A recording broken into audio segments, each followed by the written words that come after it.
My name's Sarah. I've spent the better part of my life in the delivery room, helping mothers bring new life into the world.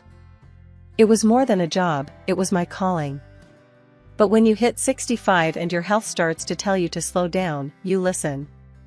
So, I stepped back from the front line and shifted gears to consulting and administration at the medical center. I've always done whatever it took to provide for my son, Alex. Being a single mom wasn't easy, but seeing him grow into the man he has become makes all the sacrifices worth it. I sent him to the best schools, got him into hockey, though it turned out that wasn't his path. He found his passion in advertising instead, and now he's doing great, working as a hotshot at some fancy agency. Currently, my big old house is all torn up for renovations, so I've moved into this little apartment temporarily. It's nothing like home, but it's got 4 walls and a roof, and that's enough for now. Today's kind of a big deal. Alex is bringing over his fiancée, Emily, for dinner. He's talked her up quite a bit, beautiful, smart, and works with him. I'm a bit nervous, truth be told. This place isn't much to look at, and I want to make a good impression. I decide to cook my famous beef stew. Just as I toss the last potato into the pot, I hear a knock. "Coming!" I shout, wiping my hands on my apron as I head to the door. There's Alex, looking as handsome as ever, and with him, a very pretty young woman, Emily. "Mom, this is Emily," Alex introduces her with a grin. "Nice to meet you, Sarah. Alex has told me so much about you," Emily says. "Please, call me Sarah. Welcome. I hope you're hungry," I say, leading them into the small dining area. I catch Emily looking around, her gaze lingering on the less than stellar furnishings. "So, Sarah, Alex mentioned you work at the hospital. What do you do there?" Emily asks as we sit down. "I handle some of the admin work," I reply casually, not wanting to dive into my past life as an obstetrician. Alex shoots me a look, surprised I didn't elaborate. I give him a quick wink, silently telling him to keep it under wraps. There's no need to brag. Emily seems a bit taken aback. "Oh, I thought maybe you were a doctor or something." The conversation moves on to lighter topics, but I can tell Emily is still sizing up everything. It's clear she expected something different. The apartment, my job, it's not adding up to her. As I serve the stew, I try to keep the atmosphere light. Here we go, my famous beef stew. It's not fancy, but it's got good, honest flavor. "It looks delicious, Sarah, thank you," Emily says, though her tone suggests she's still distracted by her earlier thoughts. We eat, making small talk about their work and plans. I notice Emily's polite, but there's a coolness there, a distance. She's hard to read, but I'm no stranger to tough nuts to crack. Once they left, I sat back down, thinking over the evening. It wasn't perfect, but it's a start. Maybe Emily needs time to see beyond the surface. I'll give her that time. For now, I'm just going to clean up and get ready for bed. The next dinner took place 2 weeks later. They arrived just as I was pulling the chicken out of the oven. Alex, ever my pride and joy, greeted me with a big hug, while Emily offered a polite smile, her eyes quickly scanning the small, somewhat worn living room. "Dinner smells great, Mom," Alex said, his cheer filling the cramped space. "Thanks, hon. I hope you're both hungry," I replied, ushering them into the dining area. As we sat down, Emily's gaze lingered on the mismatched chairs and the second-hand tablecloth. I could almost hear her thoughts ticking over. Finally, as I began to serve the food, she turned to me with a question that caught me off guard. "Sarah, I was wondering, how were you able to afford such a good education for Alex? Private school, hockey, must have been expensive, especially on a hospital administrator's salary." I paused, spoon midair, taken aback by the directness of her question. Not wanting to delve into my financial history or my past earnings as a top obstetrician, I opted for a simpler answer. "Well, Emily, my parents left me a small sum. It wasn't much, but I stretched it as far as I could. Education was always a priority for us," I said, giving a slight shrug as if it were no big deal. She nodded, though her expression was pensive, almost skeptical, as she looked around the apartment again. Interesting, she murmured, more to herself than to me, her eyes scanning the modest decor. Dinner continued with light conversation, mainly driven by Alex, who seemed oblivious to the tension. After we finished eating, Emily excused herself to use the bathroom but wandered slowly, taking in every detail of the apartment. I took the moment to speak with Alex, keeping my voice low. Alex, I'd prefer if we keep the details of my financial situation and the house under wraps for now, okay? Alex laughed lightly, brushing off my concern. Mom, you worry too much. It's not like it's a secret or anything. Just humor me, son. And, please, take your time to really get to know Emily, I added, my tone more serious. Mom, I love her. She's the one, he replied confidently, his face softening as he spoke of her. I sighed, resigned that my advice might go unheeded. Just be sure, that's all I ask. When Emily returned, her demeanor had shifted slightly, now more composed, perhaps even more determined. The rest of the evening passed quickly, and soon they were ready to leave. Thank you for dinner, Sarah. It was lovely, Emily said, her voice polite but distant as she hugged me goodbye. Of course, dear. Anytime, I responded, watching them leave with a mix of emotions.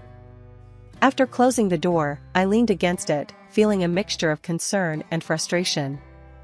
Emily's questions and her obvious disappointment with my current living situation left a sour taste in my mouth. Wedding preparations were in full swing, and Alex and Emily seemed to be caught up in the whirlwind of it all. Invitations, venue bookings, menu tastings, it was a lot, and despite the tensions, I wanted to help. One afternoon, they came over to discuss some of the plans. I had made some coffee and laid out a few snacks on the kitchen table, a neutral ground of sorts.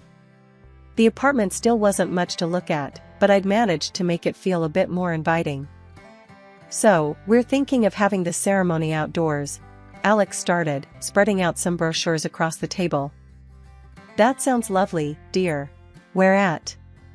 I asked, trying to keep my tone enthusiastic. There's a small vineyard on the outskirts of town. Emily fell in love with it, he replied, looking over at Emily, who nodded in confirmation. Yes, it's perfect, very picturesque, Emily added, flipping through a brochure to show me a picture of the vineyard. The place looked beautiful, no doubt about it. I can see why you like it, I said, smiling at her. It'll make for beautiful photos. Emily smiled back, briefly, before her expression turned more serious. We need to talk about the guest list, Sarah. We're trying to keep it tight, due to the venue size. Of course, that makes sense.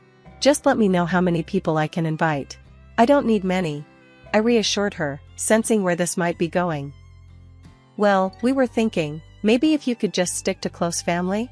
We have a lot of friends and colleagues to accommodate, she said, not quite meeting my eyes. I felt a sting at that. Was I being edged out of my own son's wedding plans? But I held back, reminding myself this was their day. That's fine, Emily. You won't have any problems from me. Thanks, Sarah. We really appreciate it. Alex chimed in, clearly relieved that I hadn't made a scene. We went on to discuss other details, flowers, music, the wedding cake. I tried to offer suggestions, but Emily had clear ideas about what she wanted. Whenever I brought up something, she had a polite but firm way of steering the conversation back to her preferences. As the afternoon wore on, I found myself speaking less and less, feeling somewhat sidelined in the planning of my only son's wedding. When they were ready to leave, I offered to help with anything they might need, trying one last time to be involved. Actually, Sarah, I think we've got it covered. But thanks, Emily said, her smile polite but distant. We'll keep you updated, of course. Of course, dear. Just happy to help, I replied, keeping my smile fixed until the door closed behind them. I washed the dishes slowly, lost in thought, wondering how things would pan out on the wedding day. Would I just be a guest at my son's wedding, watching from the sidelines? The thought weighed heavily on me as I dried the last cup and turned off the kitchen light. Alex's birthday rolled around, And this year was different because I wasn't planning the celebration. Emily took it upon herself to throw the party.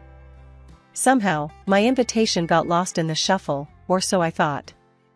The truth hit hard when a friend casually mentioned the big bash being set up at their place. I wasn't on the guest list, a fact that stung deeply, but I put on a brave face. My son's happiness was more important than my feelings, and I decided to drop by with a gift, uninvited but hopeful.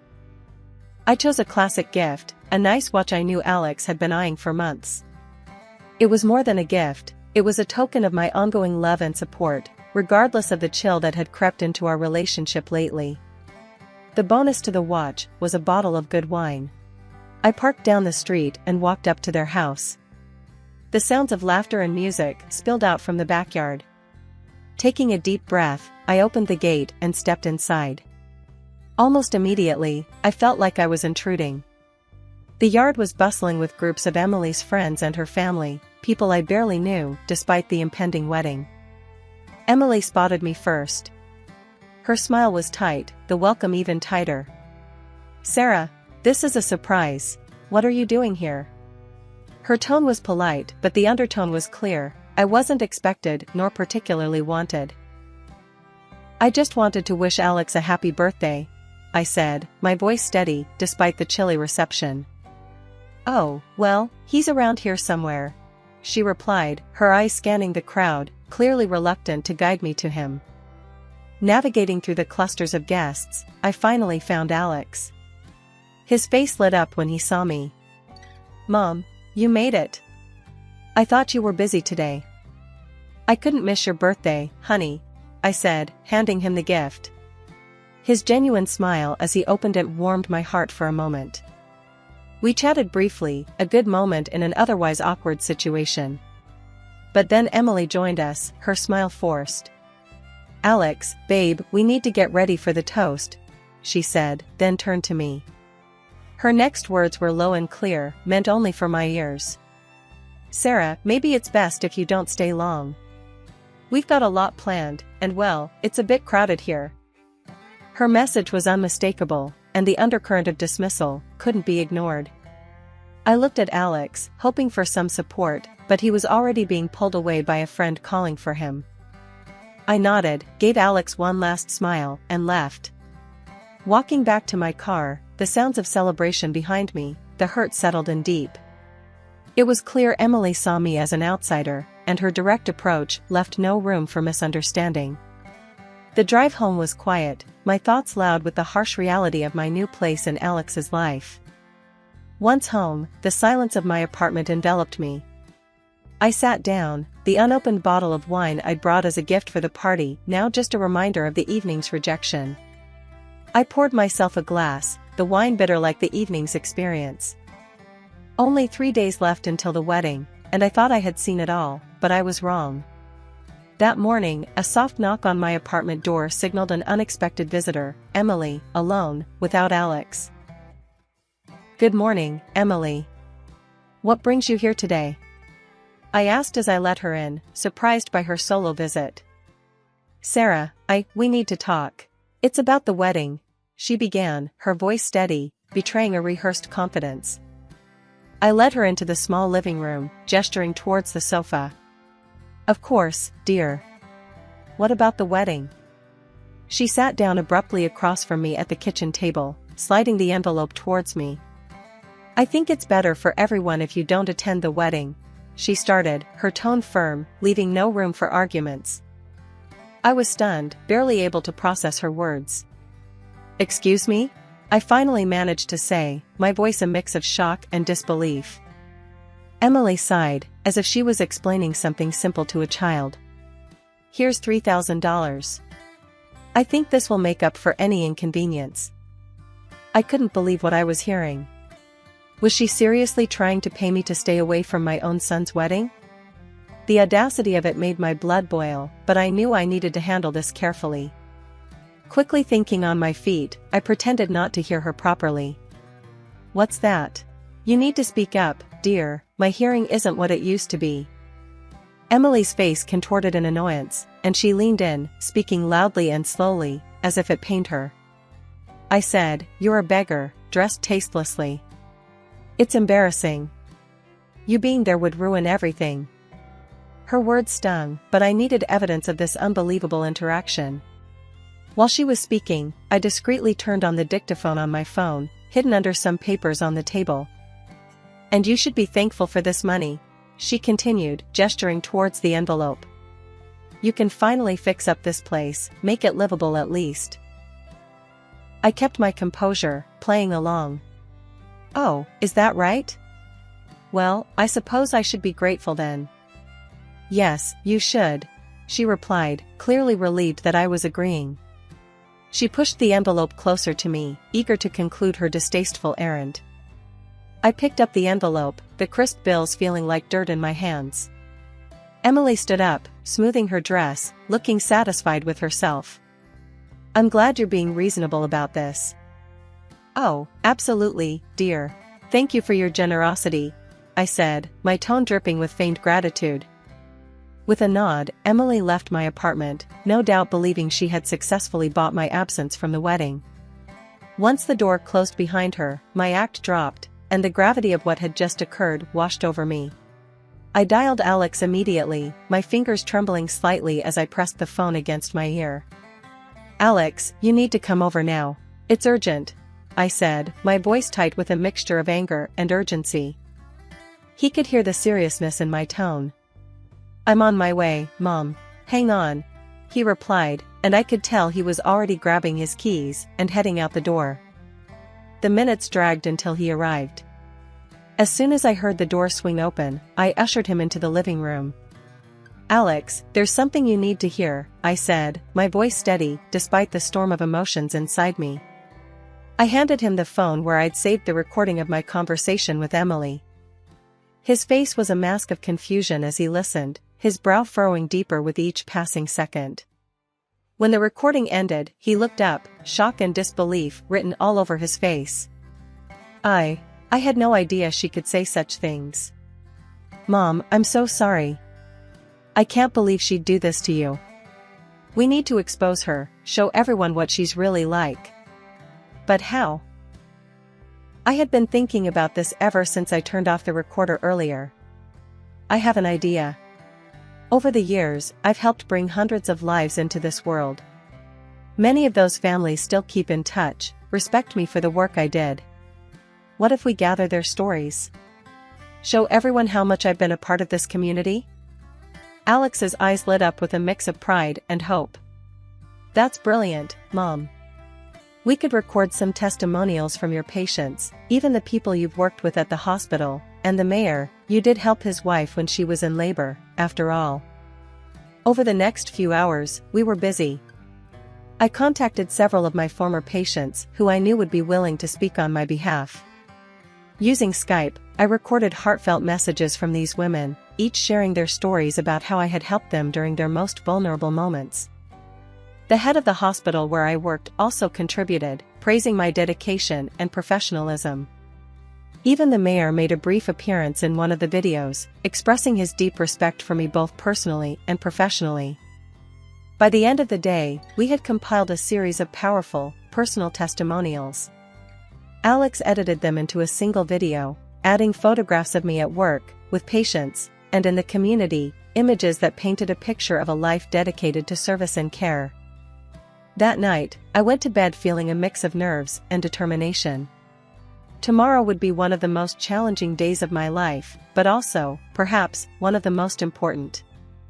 The day had arrived, beautifully set for a wedding that was supposed to unite two families. The venue was beautifully decorated, flowers everywhere, guests dressed in their finest. The air was filled with a mix of excitement and nervous anticipation. Little did everyone know, the day was about to unfold in a way none could have predicted.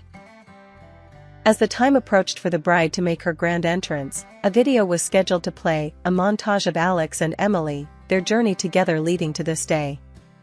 I knew this was the moment I had prepared for, my heart heavy with the burden of what I was about to do, but firm in my resolve that it was necessary. I had the audio recording ready, the one where Emily had bluntly offered me $3,000 to not attend the wedding, to erase myself from this significant moment in my son's life. My hand trembled slightly as I switched the input from the scheduled video to the audio recording. The room went quiet, the chatter turning to silence as Emily's voice filled the hall, clear and undeniable. The shock was immediate. Murmurs spread through the room like wildfire as guests turned to look at each other, confusion and disbelief written on their faces. Just as the recording finished, Emily and her father started their walk down the aisle, unaware of what had just been played. The timing couldn't have been more poignant. Before they could reach the front, I switched to the video I had prepared, testimonials from prominent members of our community, patients I had helped during my career as an obstetrician. One by one, respected individuals spoke of their experiences with me, their words painting a picture of my life's work and dedication. The contrast between this and what Emily had tried to portray was stark. As the video played, I watched Emily's face. Confusion gave way to realization, and then to a kind of horror as she understood the enormity of her miscalculation. Her mother, sitting in the front row, burst into tears, overwhelmed by the scene unfolding before her. When the video ended, the room was thick with tension, a heavy silence hanging over us all. Then, Alex stepped up to the microphone, his face pale, but his voice steady. "Ladies and gentlemen, I'm sorry. I'm sorry for what you had to hear today, and I'm sorry for what was meant to be a joyous occasion turned into this revelation." He paused, taking a deep breath. "I cannot marry someone who has shown such disregard for my own mother, someone who sought to humiliate her in such a callous way. Therefore, I am calling off this wedding. I apologize to all of you for any distress this has caused." He then turned to me, his eyes filled with a mix of emotions. "Mom, I'm sorry. I should have seen it, should have known. Thank you for everything. For your strength, your courage, and your unending love." The guests stood then, a round of applause filling the hall, not just for a ceremony, but for the truth that had been revealed, and for the respect they held for me and for Alex's brave decision. As the clapping slowly subsided, Emily fled the hall, her father trailing behind her, a broken attempt at a dignified exit. Standing there, amidst the chaos of a wedding turned upside down, I felt a surge of pride for my son. It was a hard, painful moment for him, but he had risen, shown real character. A few weeks after the incident, I heard from some colleagues that Emily had been spotted at the hospital where I work. At first, I thought it was a coincidence, maybe she was visiting someone. But then it happened again, and this time she made quite the scene. There I was, walking down the corridor, and there she was, her voice raised, causing a commotion. "You ruined my life," she yelled as I approached. "You couldn't stand to see me happy. You had to tear everything down." I stopped, shocked by her audacity. People were starting to stare, and I felt a flush of embarrassment. "Emily, this is neither the time nor the place. You need to leave," I said firmly, trying to keep my voice calm despite my racing heart. But she wasn't having any of it. "No. Everyone needs to know what you did. How you interfered and lied." Her accusations were baseless, her anger misdirected. Seeing no end to her tirade, I made a decision I never thought I'd have to. I called security, and they escorted her out. When she tried to come back a second time, I had no choice but to involve the police. They detained her briefly, warning her about the consequences of harassment. That seemed to scare her enough to stop her visits. After that, Emily disappeared from my life. Last I heard, she left the city, but I don't know where she ended up. Meanwhile, life at home finally found its peace. The renovations on my house were completed, and I moved back into my beautiful, tranquil space. The contrast between the chaos of the past and my serene home life was stark, and I appreciated my solitude and stability more than ever. 2 years slipped by quickly, and life brought happier changes. Alex, resilient and matured from his experiences, met someone new, a wonderful woman named Clara. They got married in a small, intimate ceremony, which was a joyous occasion, filled with love and genuine happiness. Clara is everything Emily wasn't: kind, respectful, and genuinely supportive of Alex and me. Now retired, I've taken to enjoying the slower pace of life. My days are filled with gardening, reading, and long walks. I've also started planning a trip around the world, something I've dreamed about for years, but never had the time or freedom to pursue. Despite the turmoil of the past, life had a way of moving forward, bringing new joys and challenges. I was ready for whatever came next, embracing each day with an open heart and an adventurous spirit.